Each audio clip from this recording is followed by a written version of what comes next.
Haleluya, haleluya. Na wasalimu nyote katika jina la Yesu Kristo mahali popote ambako mnanifuata.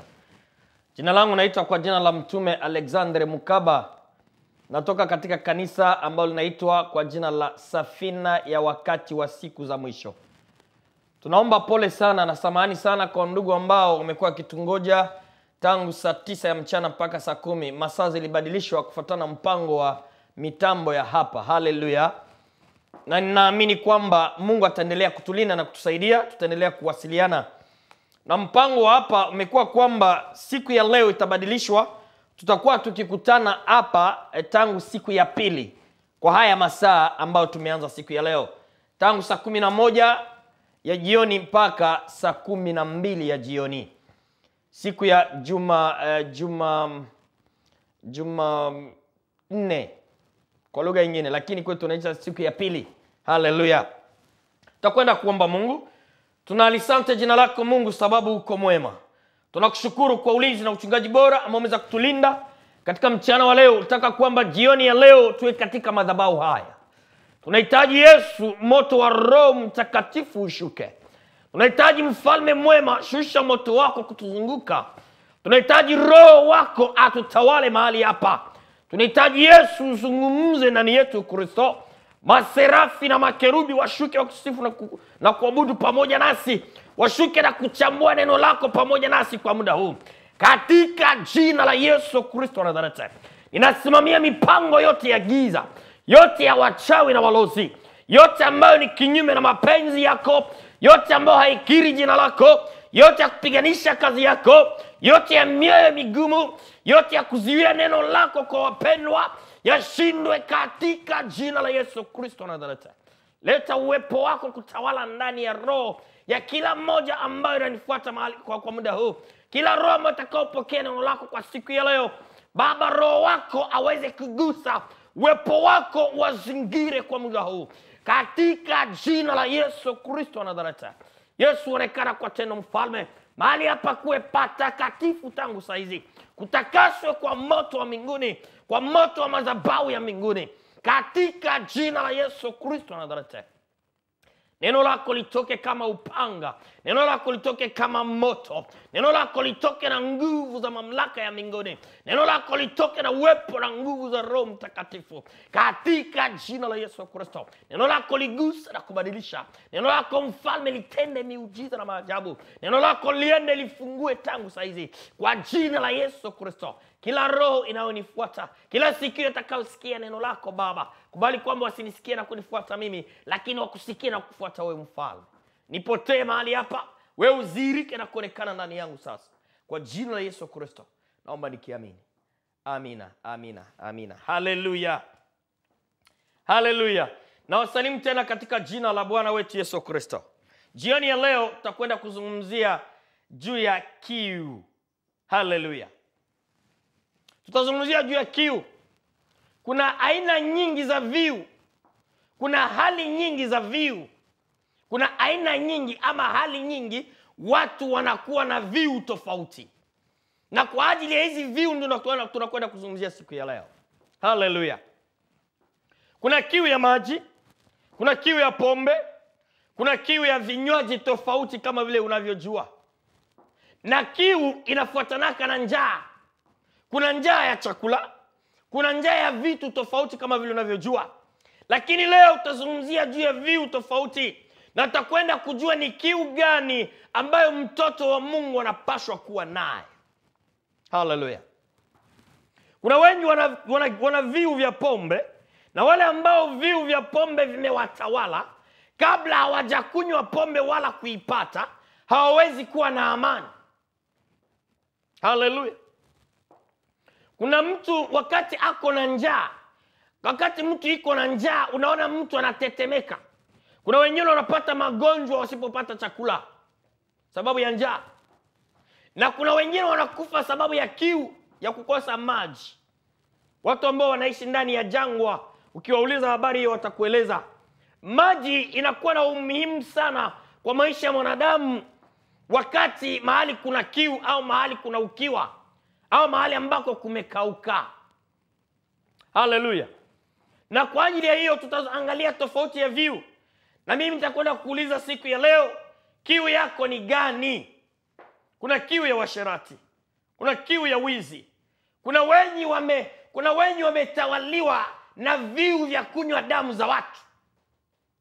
Haleluya. Wale wachawi ama watu wa giza ambao wamezoea kunywa damu za watu, wamezoea hivyo mpaka wamefika kwa level ya kuwa na viu vya kunywa damu za watu. Kufuatana na asili tofauti, kuna ile asili ambayo watu bado wanakunywa damu za wanyama, wanakunywa damu ya mnyama damu ikiwa mbichi, na wanafika kwa level ama kwa hali ya kuanza kusikia kiu ya kunywa hiyo damu. Na mimi nitakuuliza jioni ya leo, kiu chako ni gani? Na je, kiu imekufanya kuwa mtumwa? Na kama umekuwa mtumwa wa hii kiu, ni kiu gani ambao umekuwa mtumwa wayo? Ni kiu ya dhambi? Ni kiu ya haki? Ni kiu ya neno la Mungu? Ni kiu ya sifa na maabudu? Ni kiu ya kuabudu? Ni kiu ya maombi? Ama ni kiu ya uungu? Haleluya. Napenda tuanze katika kitabu cha Mathayo. Kitabu cha Mathayo ama kitabu cha maziwa. Tunaita vitabu vya Agano Jipya ama vitabu vya Injili ya Yesu kuwa vitabu vya maziwa. Tunaviita maziwa ya watoto wachanga. Hii ndio Injili ambayo Yesu alikuja nayo kama maziwa. Alikuja nayo kwa walio wake ambao ni watoto mitume. Alianza akawazungumzia kwa mifano ama kwa mafumbo. Ndio maana inaitwa maziwa. Haleluya. Tutakwenda katika kitabu cha maziwa, sura 5, mstari wake wa 6. Hapa ni Yesu alikuwa akizungumza kwa mitume. Tusikie anasema nini. Kama uko pamoja nami kwa Biblia yako, unaweza kusoma. Biblia yangu inasema hivi: heri wenye njaa na kiu ya haki, maana hao watashibishwa. Haleluya. Heri mtu mwenye kuwa na njaa na kiu kwa sababu ya haki. Yesu anasema mtu kama huyu atashibishwa. Haleluya. Sijui kama wewe una kiu kwa ajili ya haki. Sijui kama una njaa kwa ajili ya haki. Mtu mwenye kuwa na kiu na njaa, hata kama ana pesa, hawezi kula pesa yake kama hakuna chakula. Mtu mwenye kuwa na kiu na njaa anafanya hima sana, anafanya nguvu kupata kinywaji ili kiu yake ishe. Anafanya hima ama nguvu sana kuweza kupata chakula ale ili ashibe. Lakini hakai mahali moja tu na kungoja chakula imkute. Hakai mahali pamoja tu anakungoja kinywaji kimkute. Anakitafuta kinywaji cha kile kiu ambacho iko nacho. Anatafuta chakula kwa ile njaa ambayo iko nayo.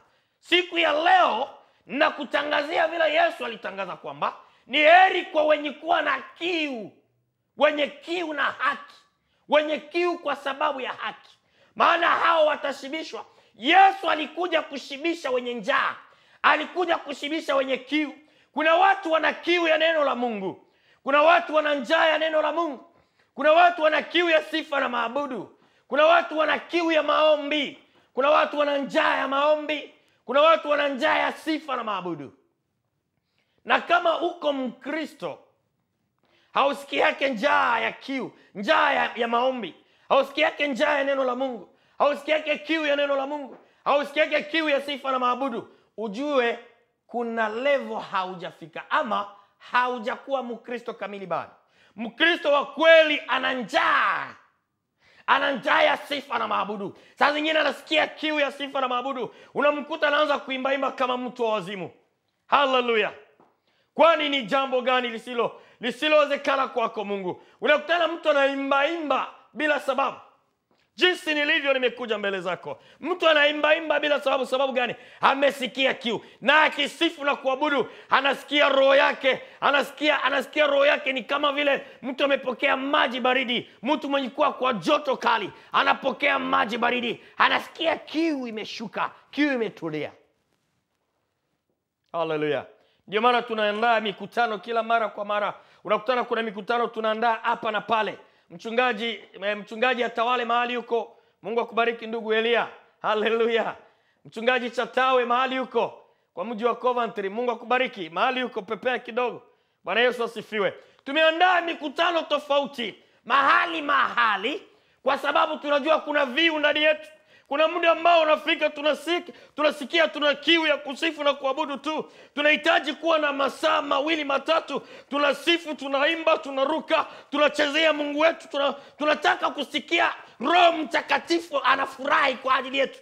Tunataka kujua kwamba Roho Mtakatifu anajisikia kuwa na sifa, anajisikia kuwa na kiu sababu yetu. Hii ndiyo roho Daudi alikuwa nayo. Daudi alikuwa na kiu ya kusifu. Daudi alikuwa na kiu ya kuabudu. Hata watu wakiwa hapo nakutana Daudi akianza kumchezea Mungu wake, hataki kujali yeye ni mfalme wala yeye ni nani. Hataki kujua nani ni nani mwenye kuwa hapo. Daudi anacheza na katika anachezea Mungu wake. Haleluya. Lakini angalia, hiyo roho ya Daudi imepotea ndani ya makanisa. Makanisani watu wengi wamekuwa ni matajiri, wamekuwa ni machifu, wamekuwa ni mabosi. Haleluya. Ikikuwa ni wakati wa kusifu na kuabudu, unakutana watu wanapiga mikono ni kama mikono yao ina majipu, mikono yao ina vidonda, hawataki mikono iumie. Kanisani watu wamejifanya wanafiki, watakatifu wa unafiki. Akicheza ni kutikisika, ni kama vile hataki kuonekana kwamba yeye anachezaka. Anaonekana yeye ni mtu wa kujiheshimu zaidi. Haleluya. Daudi wakati ilikuwa nafika ni kuchezea Mungu, hakukuwa anataka kujua ni mfalme. Biblia inasema alikuwa akigaagaa katika mavumbi kwa sababu ya Mungu. Paka Mungu akamuita, huyu ni mtu sawa sawa na roho yangu. Haleluya. Huyu ni mtu kufuatana na roho ya Mungu. Ilipendezwa na roho ya Daudi. Na kwa sababu ya hii kiu ya Daudi, ilifanya kwamba milango mingi ifunguke katika maisha ya Daudi. Kila mara wakati Daudi alikuwa anaenda kwa vita, Mungu alikuwa anampigania. Na Biblia yangu inasema kwamba katika sifa na maabudu uwepo wa Mungu unakaa ndani. Lakini sifa na maabudu ya namna gani? Haleluya. Sio sifa na maabudu ni kama vile unabembeleza miguu yako isiumie. Unabembeleza viatu visiishi. Unabembeleza koti yako sababu ulinunua bei kali isipate vumbi. Haleluya. Lakini ukienda kwa ulimwengu, Biblia inasema kwamba hata ulimwengu utafundisha wanadamu, hata ulimwengu utafundisha watoto wa Mungu. Wende kwa ulimwengu kwa hizo kesha zao za usiku, kwa hizo mapabu zao za usiku. Wakicheza huko, wanachezea mfalme wao wa giza. Wanacheza, wanakatika, wanatoka jasho. Wanavunjika, wanafanya competition kuangalia ni nani anajua kucheza vizuri. Hao watu wakifika makanisani wanajifanya ni watu wa heshima. Haleluya. Wakianza kuimba huko, wanaimba wakilalamika, sauti zikitoka. Biblia inasema eti kila mwenye ulimi, kila mwenye sauti, kila mwenye midomo lazima akiri, asifu na kuabudu Mungu kwamba Yesu ni Bwana. Haleluya. Hao wakifika makanisani, utafikiri sauti zao usijue ziliendaka wapi. Wanaanza kusifu na kuabudu ni kama vile hawakukula. Haleluya.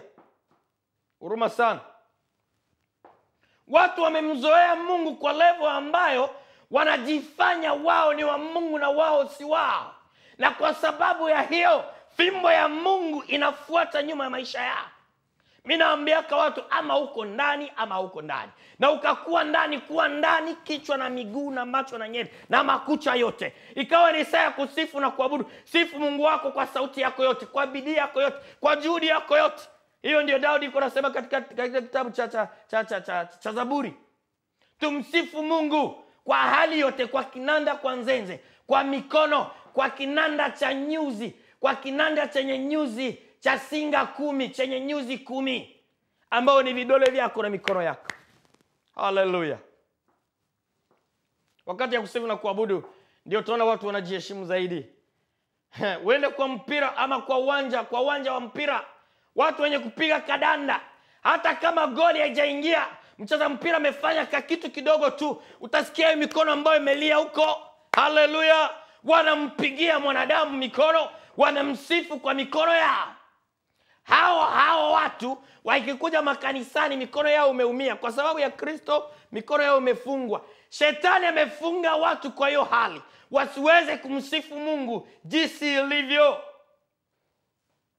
Haleluya. Jioni ya leo nataka ukuwe na kiu ya kusifu. Nataka ukuwe na kiu ya kuabudu. Nataka